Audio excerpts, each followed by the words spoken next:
25 دسمبر ہو یا کوئی اور دن، ہولی ہو یا دیوالی یا کوئی اور موقع ہو، غیر مسلموں کے ساتھ ہمیں رواداری کا جو سبق ہمارے دین نے ہمیں دیا ہے ہمیں اچھی طرح سے یاد ہونا چاہیے۔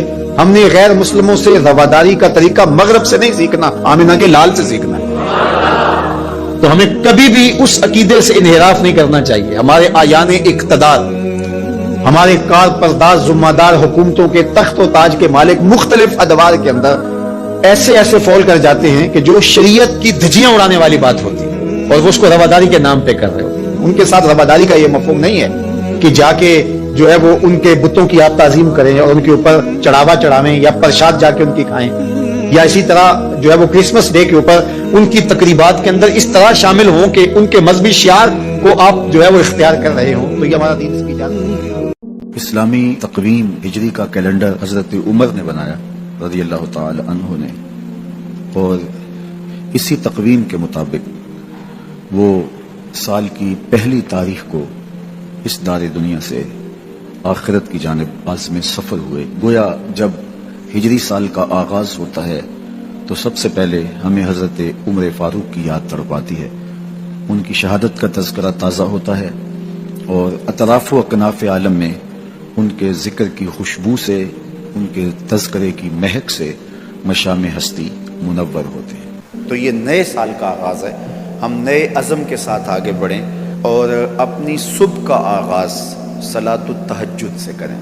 تہجد کے لمحے اللہ کی رحمتوں کے نزول کے خاص لمحے ہوتے ہیں۔ میرے بزرگ فرمایا کرتے تھے کہ باطن کی صحت کے لیے تہجد کی نماز بہت ضروری ہے، اور جسم کی صحت کے لیے صبح کی سیر بڑی ضروری ہے۔ تو یہ دو چیزیں جو ہے وہ بہت ضروری ہے۔ تو بالخصوص یہ بچے جو ہیں، جب اس عمر میں یہ ان کی عادت پختہ ہو جائے گی تو یہ زندگی کی آخری سانس تک باقی رہے گی۔ میرے بزرگ فرمایا کرتے تھے کہ مجھے تہجد کا عادی میری ماں نے بنایا ہے۔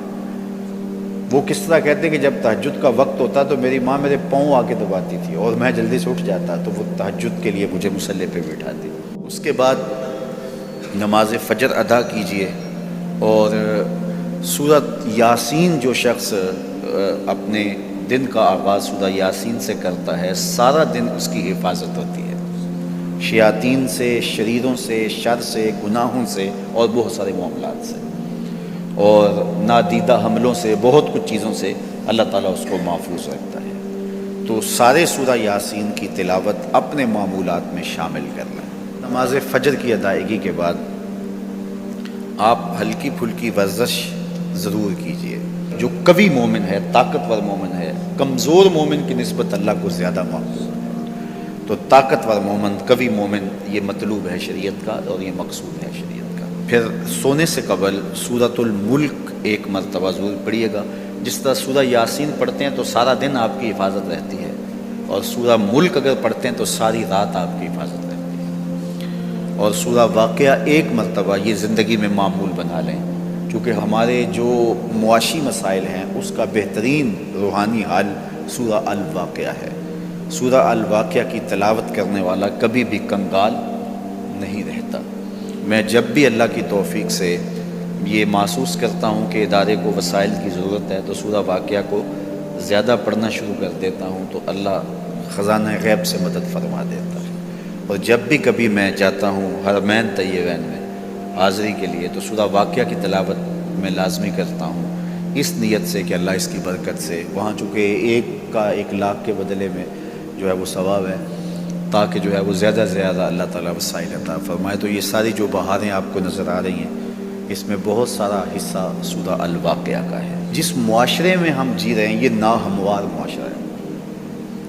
یہ ہمارے خاندانی نظم ہو تو وہاں بھی عجیب سی بولی اور عجیب سی لینگویج ہوتی ہے، اور ہمارا دیہاتی کلچر بھی، ہمارا شہری کلچر بھی، وہ بھی عجیب سا ہوتا ہے۔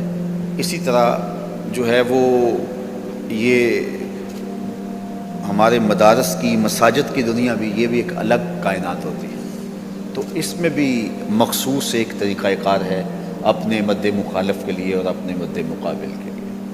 تو اس سے ہٹ کر کے جو ہے وہ جو شریعت کا مقصود ہے اس کے مطابق ہم نے اپنے قول و عمل کو مرتب اور منظم کر